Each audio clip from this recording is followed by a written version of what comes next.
Jai Hind and welcome to Dev Talks. This is Aadi. A question after the commissioning of INS Vikrant is when will it actually come as a force multiplier, as a operational ship for India? To discuss this, I have with me Commodore Anil Singh, who's going to tell us what the entire process is, because this is not a small thing. Operationalizing a aircraft carrier, especially for India, who's actually doing it on its own for the first time. Sir, thank you so much for joining me. I've been, I think there is a very muted discussion about this in a lot of communities, and especially after the Def Expo, actually, as I was just discussing with you, uh, there was a little bit of a this thing that I think something big would come out. But I'd like to hear your opinion about how this thing is going across and what are the future steps that we will see, sir. Uh, is that referring to the Vikrant, is it? Yes, sir. I think, it was national news that on the 2nd of September, Vikrant was commissioned by the Prime Minister.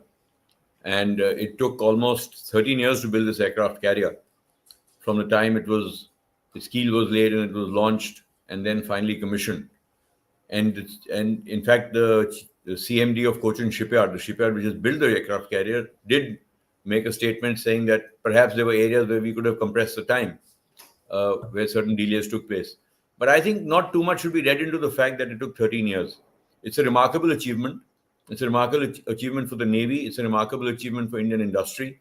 It's a remarkable achievement for Indian technology and the Indian warship design capability. Vikrant is a totally Indian design. The Warship Design Bureau of the Navy, which earlier used to be called the Director General of Naval Design, has designed the ship more or less from scratch, which in itself is extremely creditable. First time we're building an aircraft carrier in the country and trying to do it on our own. We managed to do it. We have a considerable amount of indigenization has taken place. Uh, well, the figures quoted are about 75%, which is very creditable. And I think what is more important is that the reason why it took so much time is because it was not only about designing the aircraft carrier and building it, it was about creating a whole ecosystem of tier one, tier two, tier three companies to support the construction of the aircraft carrier. We were starting from absolute scratch, unlike other navies which build aircraft carriers, which have been doing so for many, many years, some for over 100 years, in fact. And even they take 8 to 9 to 10 years to build an aircraft carrier. Let's put the Chinese aside for the time being. The Chinese are doing it in 3 to 4 years, which is extremely praiseworthy. So to have been able to do it in 13 years, starting from scratch, we did the design ourselves, we developed the ecosystem ourselves, we build the ship ourselves, and an aircraft carrier is perhaps the most complex platform at sea. It's got to integrate a whole lot of equipment, machinery, weapons, systems, the aviation facilities complex, aircraft operations, the works into this very cohesive fighting unit. To be able to do that itself must have been a great challenge. And I must say, hats off to the naval technologists, the shipbuilders, and everybody for having done it so successfully. In fact, it's probably a record that the first time that Vikrant went out, when she went out for her first sea trial in August 21, the first time she went to sea after her harbor checks were completed, she was able to carry out her full speed trials. That means she was able to propel at her maximum speed of 28 knots. Now this is and successfully. Now this is very remarkable because when you're designing a new ship and building it, things like the propulsion, the shafting, there are always some misalignments. There will be some sort of tolerances which will not be up to the mark. So the very fact that in its very first outing the ship was able to do full speed, which even established aircraft carrier manufacturers are not able to do, speaks volumes for the kind of quality control and the kind of effort that was made and put in by all the people involved in it to ensure that what finally comes out is absolutely top of the line. And I think Vikrant is a great credit to India as a country and its technological achievements that we've been able to commission this ship. And of course, it will take a little time. It's a new ship. It has to now integrate with the fleet. It has to get its aircraft. All that is work in progress, and the Navy's taking it very seriously and going about it very systematically. So, as a matter of fact, the whole it is actually spoken about around the world with regards to the achievement of actually building this particular thing. We don't see the same accolade about the Chinese construction. And I mean, we'll dwell into the reasons for that particular thing. But I want to ask you before that, uh, the current ongoing process is basically of operationalization of the ship. What is the process of operationalizing a carrier of this sort, and what are the steps that you envision happening in the next couple of years, sir? So at the moment, when the ship was commissioned, it's basically a platform which can sail, where all the systems are working, and the crew has taken over the ship. So Navy takes over the ship when all the trials have been completed and all the equipment on board is working satisfactorily, and now the Navy's taken over the ship. Now comes the Navy's part. How do you integrate this ship with the rest of the fleet for its fleet operations? How do you put all the systems together on board? How do you work up your crew accordingly to be able to deliver on the equipment that's on board? Operating it, maintaining it, and there we have one fundamental advantage.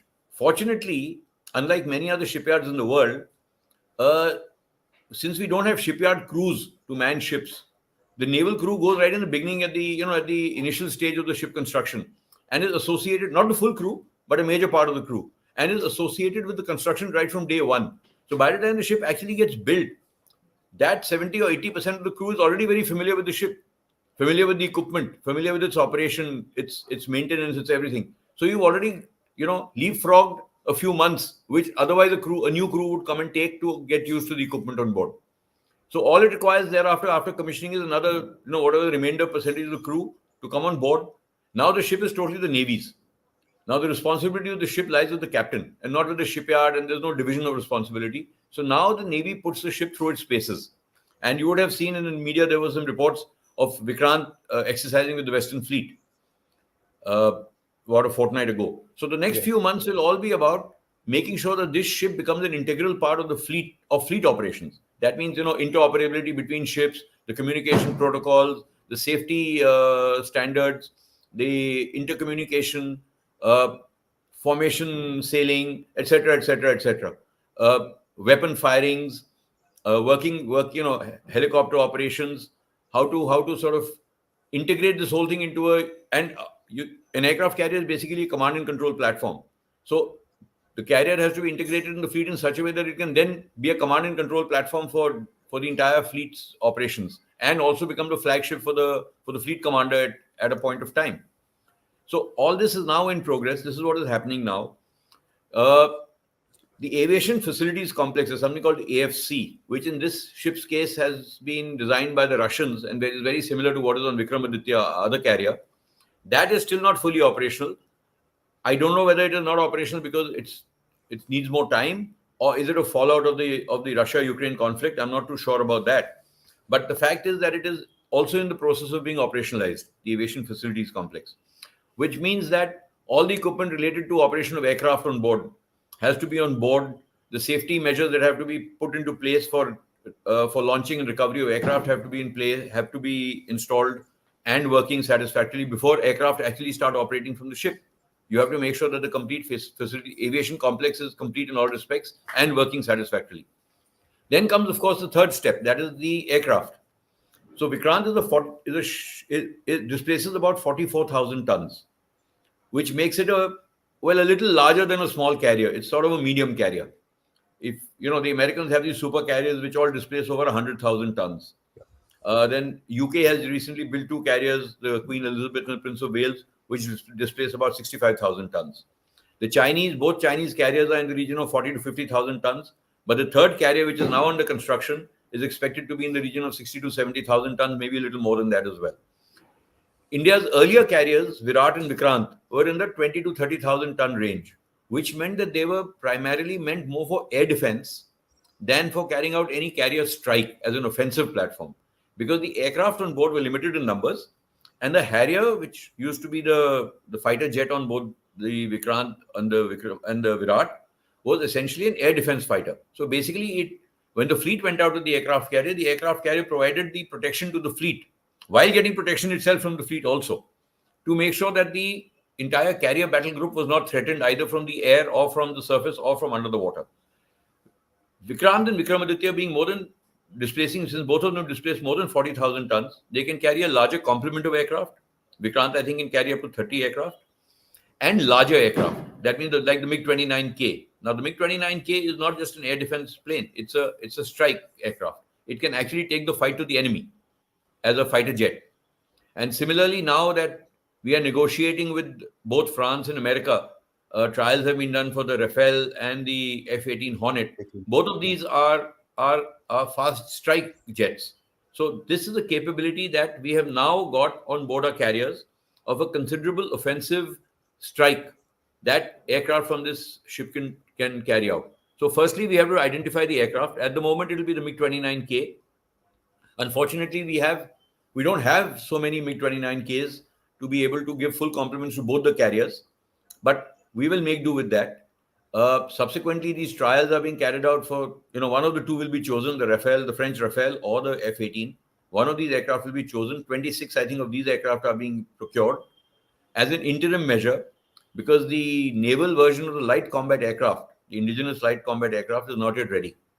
So the researchers and the designers are still working on what they are now calling a twin engine deck based fighter, TEDBF, which will ultimately be the aircraft that will operate from Indian aircraft carriers. But that is still at a development stage, so I do not think that aircraft will become fully operational perhaps till the end of this decade. A fully combat capable aircraft in adequate numbers. Till such time that happens, we will have the MiG-29K and whichever one is chosen between the Rafale and the F-18. That is the fixed wing element on board.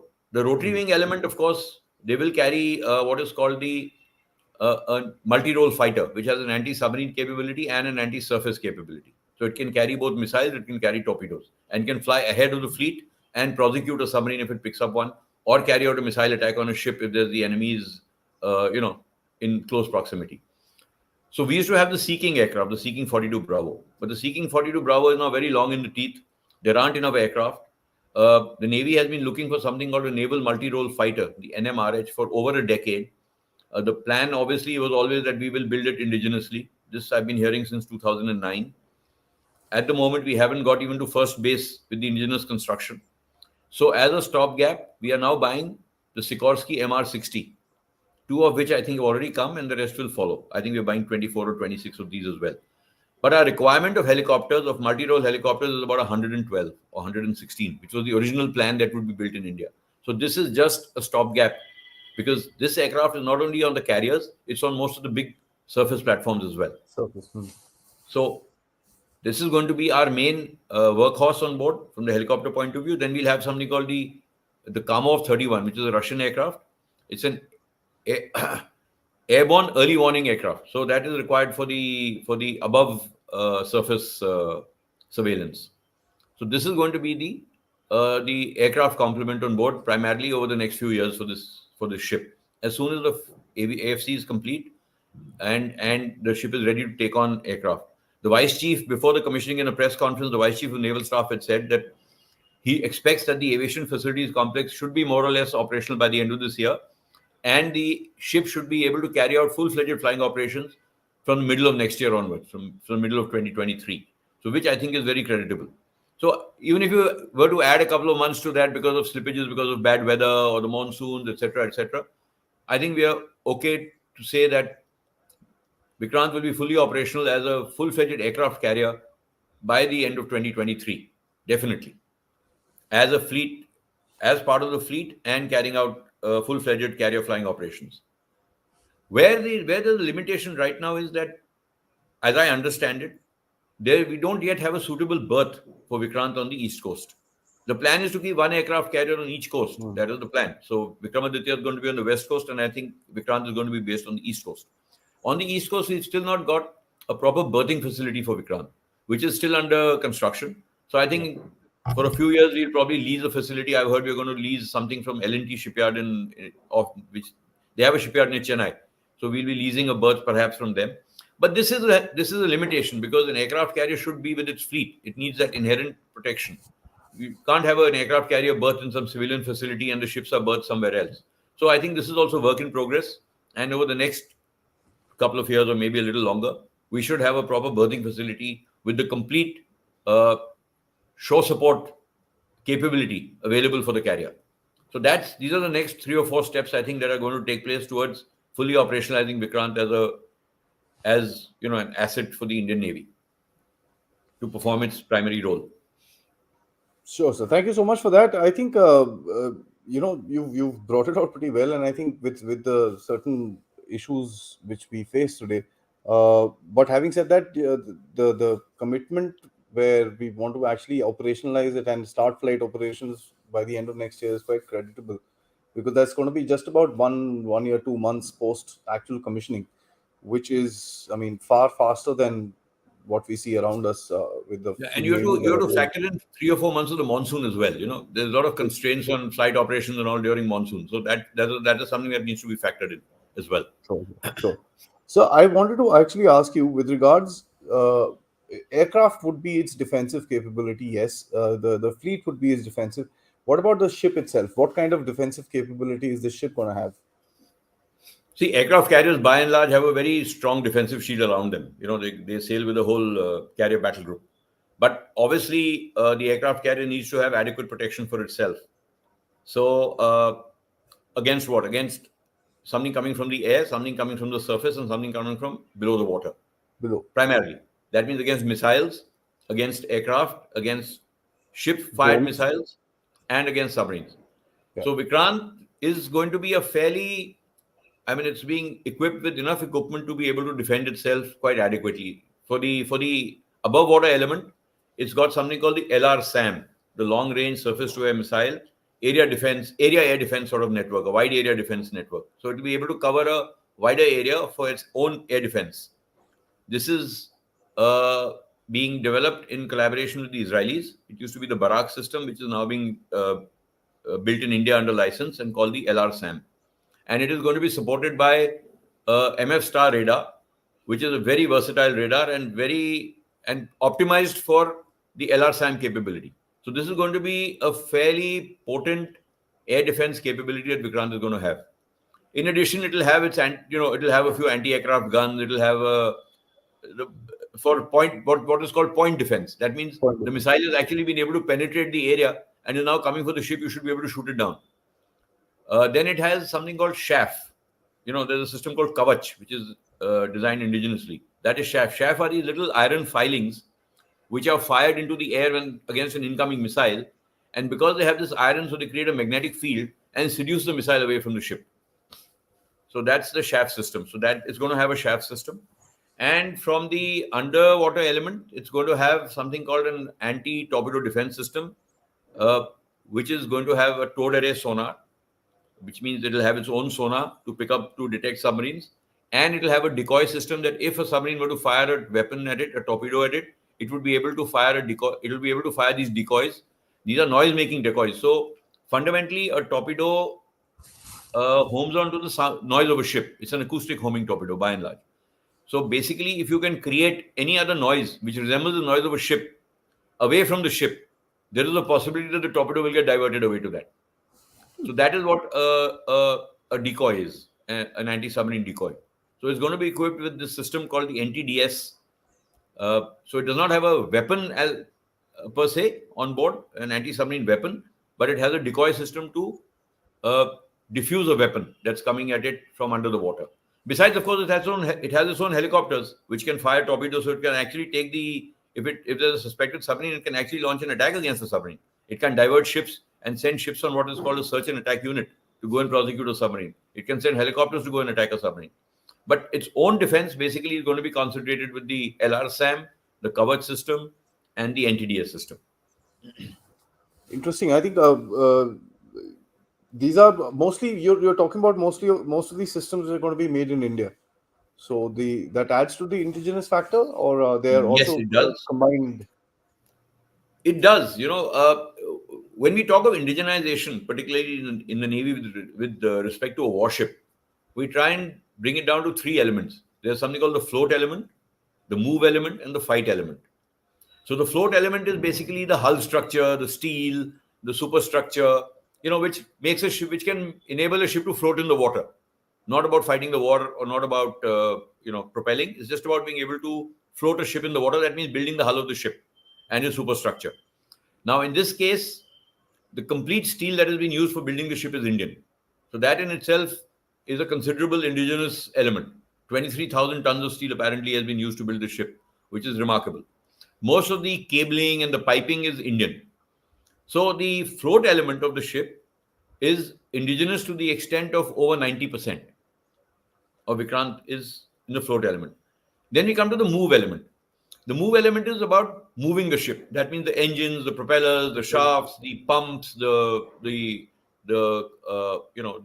electric generators, the volt, everything. I mean everything that is to do with the movement of the ship and running the systems on board to make the ship move.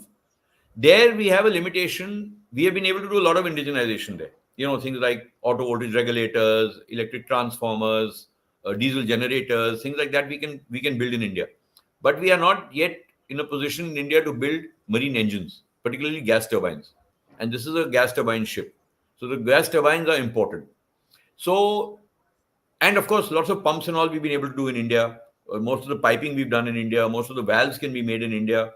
So I would say that the estimate is that in Vikrant's case, the move element is about 70% indigenous. It is where the fight element comes in. That's the weapons and sensors primarily. And in Vikrant's case, also things like aircraft and the aircraft aviation facilities complex and some of the things there. There, India is slightly lagging. Broadly, the Navy and in this case, Vikrant, indigenization of the fight element is about 30 to 40%. And that's why a lot of focus is now being laid on uh, developing indigenous capability, particularly in weapons and sensors. So if you take all this into account, the 90%, over 90%, over 70%, and about 40 to 50%, we can safely say that, well, yes, about 70% of the ship is indigenous. Of course, there are critical things which are not, but we are all working towards making sure that we are never sort of dependent on somebody else because that makes us vulnerable. So hopefully in the next few years, by the time the next carrier comes around, a lot more indigenization would have been achieved in terms of aircraft carrier design and construction. Indeed, sir. Sir, we spoke about the aircraft. There's obviously a debate about this aircraft thing because a lot of people feel that on one part we are using the Rafale, we know how to maintain it, we've got a certain supply chain set up for spares and stuff like that. So, how's that is on one aspect, and the second aspect is you've got this American aircraft where we see the geopolitics of the entire game, which is coming into play, as you said, vulnerability, and today that is, I think, one of the bottom line. I'm not asking as a professional or in your professional capacity, but as an opinion from someone who knows about the Navy the way you do, uh, what would you kind of look at? I'm not asking for an answer, but I'm looking at the factors that you would consider to finalize the aircraft, sir. See, personally, firstly, I'm not a pilot and I don't have much experience with these aircraft. But the fact is that these are perhaps the two aircraft which the Navy thought were most suitable as an interim measure for getting for this particular carrier.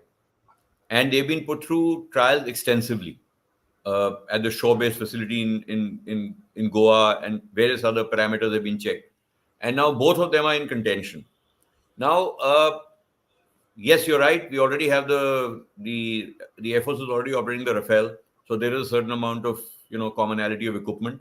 But from what I've understood from my little chit chat with people in the Navy is that the commonality is not so much that it could be such a decisive factor in choosing the aircraft. So I think the Navy is very clear about what it wants from its aircraft, and I think the Navy will, at least the Navy, will make a very considered decision.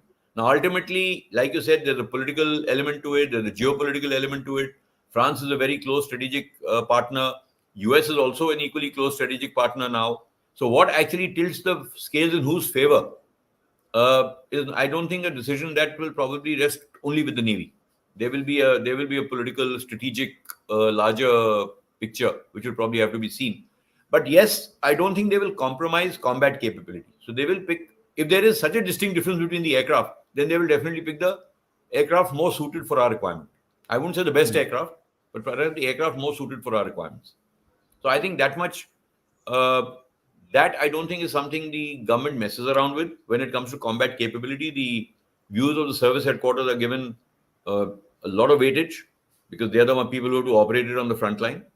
But yes, when it comes to big ticket items like this, the geopolitical alignments, etc., cannot be entirely ruled out from the decision making matrix. Indeed, and that's I think one of the biggest concerns that people like me have with regards to moving forward with a defense deal of any kind, for that matter, in today's scenario. Not But you that see, the you must understand, before it reaches that political decision making stage, the equipment which is under consideration, let's say there are 4 or 5 manufacturers or 2 manufacturers or 3 manufacturers, that's really been put through its paces. And true. only those equipment which have met the criteria or have qualified what we call the field evaluation trial, then the choice is only between them. So there isn't very much to choose between them really, because they've all qualified what the armed forces want. They met the specific requirements of the armed forces. Now it is other factors: the cost, the technology transfer, the service and support, the through life cycle costing. There are many other factors which come into play before you sort of take this decision. And when it comes into something as big ticket as fighter jets or submarines or things like that, then obviously there is also an element. You don't want to be let down tomorrow by somebody who's giving you an equipment. So you have to be very sure that strategically, geopolitically, you have a healthy Secure. relationship with whosoever you procure your equipment from. And now, of course, with indigenization, Atmanirbharta being so much focus on being on that, that is going to be an important element. Who's going to give you more technology? Who's willing to transfer technology, critical technologies? So that's going to be an important element as well. I think the bottom line thoughts are, so with regards to integration with a fleet. The plan, as you said, is for it to sail in the east and have a fleet of its own and stuff like that, berthing facilities and all that stuff. Of course, as you've already told us, but integration with a particular fleet as a fighting part of it.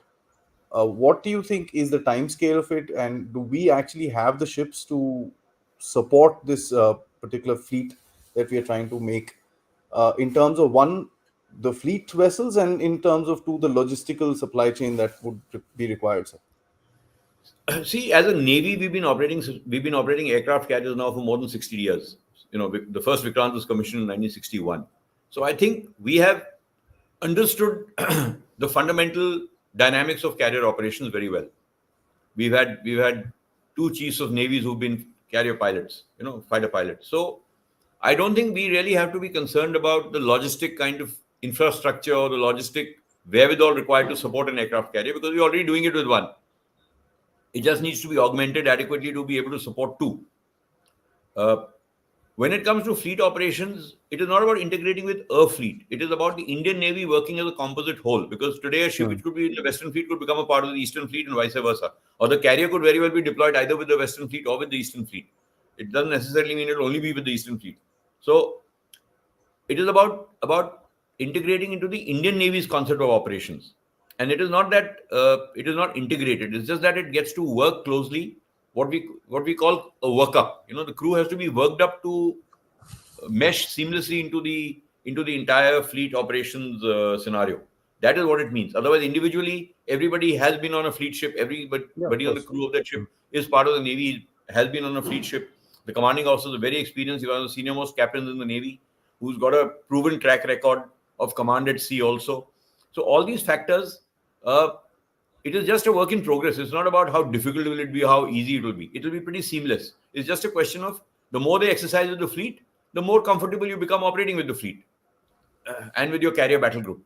As to what are the maneuvers they have to do, what are the kind of screens they have to establish, what is the ideal anti-submarine warfare screen that uh, Vikrant would require. It may be slightly different from what Vikramaditya may require. So that kind of fine tuning is what is required to be done. Nothing more than that. Indeed, so there's a question that has come from one of the viewers. So he asks, how's a marine engine different? Well, it's see. Firstly, a marine engine is specially designed to operate in a marine environment. Uh, Firstly, it's on a ship. A ship has got a whole lot of other kinds of vibrations and noises and sounds. You have to damp the. You don't. A ship is picked up by the amount of noise it makes by a submarine. So a marine engine has to be very silent. Now, an engine is an engine is an engine. It will make noise. So how do you make it silent? You have proper dampening systems on board, noise dampening systems. Nowadays the new concept is they're not mounted on the deck; they're mounted on these sort of cradles. So the sound of the noise from the engine does not transmit to the deck and does not transmit outside the self noise of the ship. So it's all about that. So marine engines have to be more ruggedized because they have to operate in a very harsh environment, corrosion, seawater, uh, many hours of operation, of trouble-free operation at sea. You can't have ships stuck in the middle of nowhere with engines that have packed up. So it's a specialized sort of a requirement. So it's not that we can't make marine engines in India. We can make marine engines in India. We make all kinds of engines in India. It's just that you need adequate scales to attract people to make that marine engine. Return on investment, minimum order quantities, etc. And this is all again work in progress. We are very much on the path of being able to indigenize marine engines and not having to resort to foreign purchases. But a marine engine is quite different from a regular engine that you see. Firstly, look at the size of a marine engine.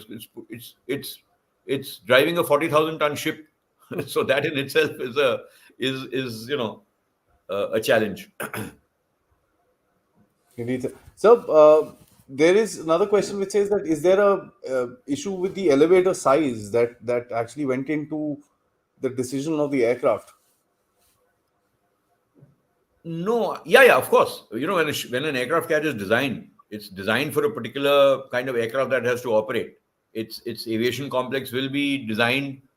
The elevators on which the aircraft are taken up and down will be designed in such a way that which aircraft is to go on which one, how many are supposed to go, what should be the rate of their being coming up and down. So a lot of factors go into that. So obviously, when you're designing a ship, you have to take that into account because it affects the overall dimensions of the ship and the weight of the ship. So you have to have an idea of what kind of aircraft are you ultimately going to have on that. Can that elevator take that kind of aircraft? So all these factors have been taken into account when designing the ship, and they must have studied the kind of aircraft that are there. What are the kind of aircraft that will be required? What are the wingspan of the aircraft? Things like that. Whether it can be lowered and raised, without getting obstructed by something. So all that has been factored in. Otherwise, you won't have an aircraft carrier. So it does make a difference, and all this is taken into account when designing the ship. Another question asks about the AVAX, sir. Is that Well, a capability that is being worked on? yes, very much so. At the moment, obviously, we don't have a carrier-borne AVAX like the E-2C Hawkeye, which the Americans have. But we certainly have shore-based AVAX capability has come with the Air Force. It's coming with the Navy as well. And I think as and when we're able to design smaller aircraft and build aircraft which can be operated off a deck of a carrier with AVAX capability, we will. So probably that's the next step of getting a AVAX. We already have, like I said, the Kamov 31 is an airborne early warning helicopter. But a helicopter is inherently limited in its range of operation, its time on task. So obviously you need a greater capability. When we're looking at a larger ocean space to surveil, we also need to cover more area. So obviously that will be the next step, and that will be a future step. We certainly will be looking to have an AVAX capability that is carrier-borne. So another question asks about, for example, FA-18s are more or less used for catapult launches. The suitability of an aircraft like that in comparison to deck, basically I'm not. It's just slipping my mind. The Stoba. That kind of a launch. No, it's been designed for that. So I don't think I'm not an authority on that. So I don't want to comment too much on that. But I'm sure if they're going in for a particular aircraft, it's either going to be reconfigured for this capability, or the capability will be configured for the aircraft. But the aircraft has been tested from we have a shore-based, land-based facility in Vikrant, which replicates the deck of a carrier. In Goa, sir. In Goa. Is there in the Goa base. So this when I aircraft has went been to tried Goa, and I taken saw off. those trials happening. Beg your pardon? When I went to Goa sometime back, so I actually saw those trials happening. It was very interesting. So obviously these aircraft have been found suitable for operation from the Vikrant, and accordingly have been configured to adapt to that system, whatever the system on board is. So, do these engines that we are talking about, are they Ukrainian in nature? Because I think some people here are concerned about the supply chain issues of that particular engine. No, I don't think we have Ukrainian engines on these ships. I think this has got the General Electric's LM25. I think it's called the 2500 or something, this gas turbine. It's not a Russian or Ukrainian engine. The Ukrainian engines we had on the Russian origin ships, not on Vikrant. I think that can be put to rest because I believe the factory is no more. No, it's not no more. It got damaged right in the beginning of the war. It was bombed. War, yeah. But Russia, you see, because the Ukrainian problem has been happening over the last so many years, as I understand it, Russia had also started building similar engines under license. Yes. So I don't think that that attack on that factory in the beginning of the war crippled it or has sort of decimated it. It's just sort of limited its capabilities. But I don't think any of our programs are really getting affected by this, to the best of my knowledge. And what about drones, sir? We've got the Chinese actually looking at drones going up from carrier-based drones. So that's something which is a big this thing. And we look at the efficacy, as a matter of fact, of these Iranian drones which have hit in Ukraine recently. They've, of course, they're land-based, but the efficacy is damn good. So is that something that the Navy is working on, sir? Yes, of course. The Navy's got a very, very robust unmanned program, roadmap. They call it the unmanned roadmap. It caters to unmanned capability in the air, on the surface, and below the surface as well. And there's a lot of work going on in developing, an unmanned aerial vehicle capability, a UAV capability, as well as a UUV capability. So, Vikrant, as I see it, we keep hearing this argument that aircraft carriers are passe. They're very vulnerable. They're platforms which are of World War II vintage. They're no longer relevant in today's in the contemporary maritime battle space scenario. And that I believe is not so much because they are not. It's because we still sort of in the contemporary maritime battle space scenario, we're still deploying or talking about carriers in their World War II template and saying, oh well, it's an obsolete platform now. We are not adapting the carrier to a 21st century template, which will include command and control, network-centric operations, unmanned platforms, disruptive technologies. The aircraft carrier is a phenomenal platform. It can, along with the whole carrier battle group, and carrier battle groups of some of these carriers, like the Americans, is bigger than some of the navies of the world. One carrier battle group. Now, when you can move 500 miles in a day, you can actually move a whole navy 500 miles in a day. That gives you tremendous amount of versatility. That navy is moving with every kind of capability, including an airbase. Now, if that also has this added capability of being able to, create a network environment around it, have plenty of unmanned capability, it's a great force multiplier. Look, manned platforms in the Navy are not going anywhere for the next 20, 30 to 40 years. After all, navies are still investing a lot of money in manned platforms. So obviously they see a use for manned platforms 40, 50 years down the line. At the same time, they're putting in a lot of effort to develop their unmanned technologies. And so the unmanned technology for the timing is not going to replace the large manned platform, but it's going to be a very effective force multiplier in adding great capability to that surface force or the submarine force that is operating at sea. And that's where the unmanned capability being launched from an aircraft carrier will add a lot of value. Indeed, sir. And last question, sir. We had this news some time ago about the Cochin shipyard saying, we can build the big carrier, 60,000 tons. We also know that there is a proposal which is by the Naval Design Bureau, which is being talked about quite openly in the media as well. That there is a design which is being researched on. There's a design which is pretty much finalized. There's multiple reports which are coming out.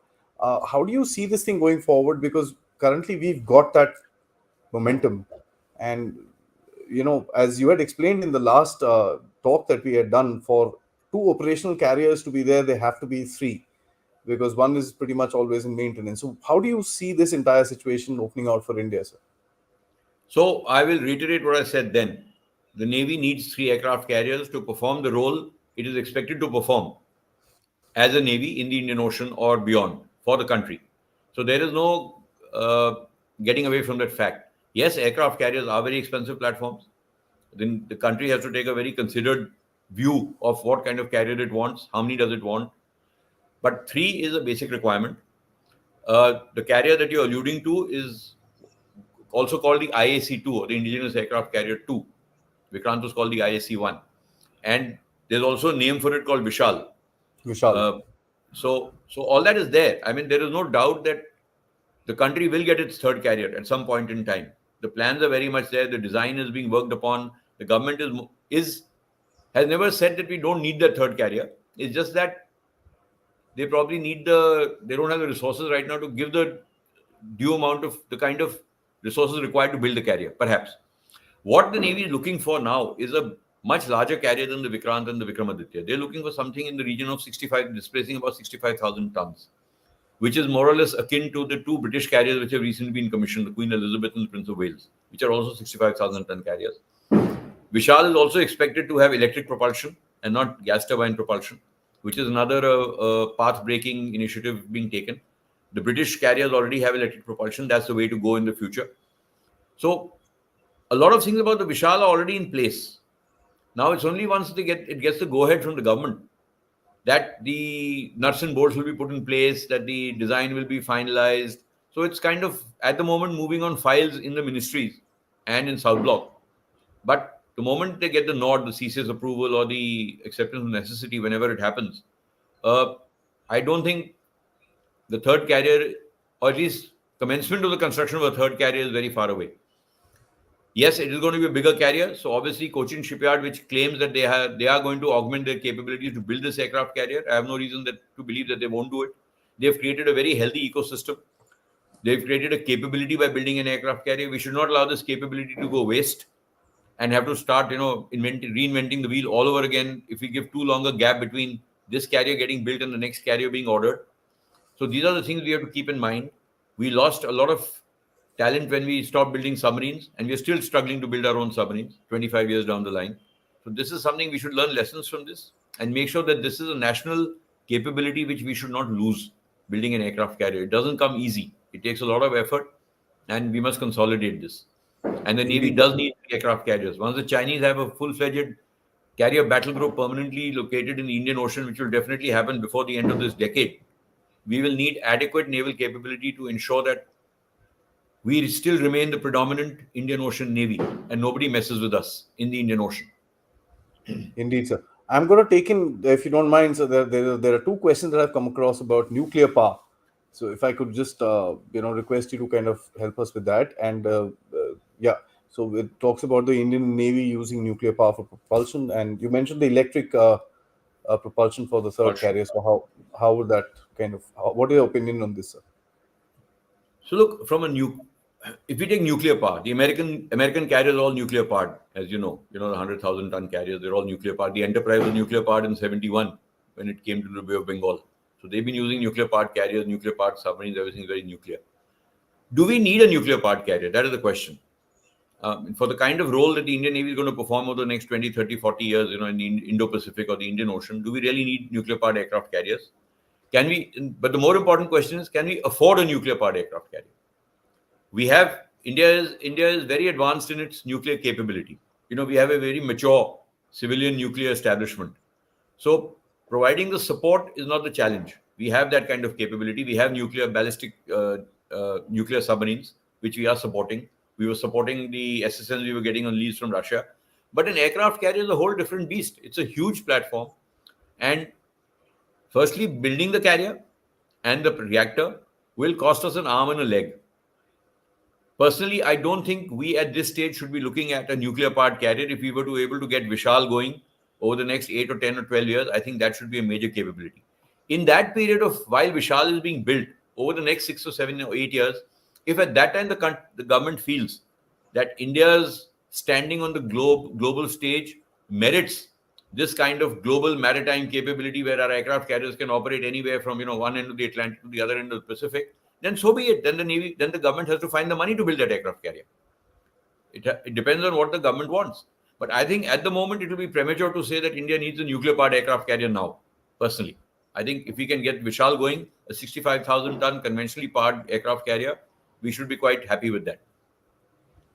But we haven't ruled out the nuclear option. Let me be clear. The Chief of Naval Staff a few years ago did say this, and he made a very categorical statement when he was asked this question.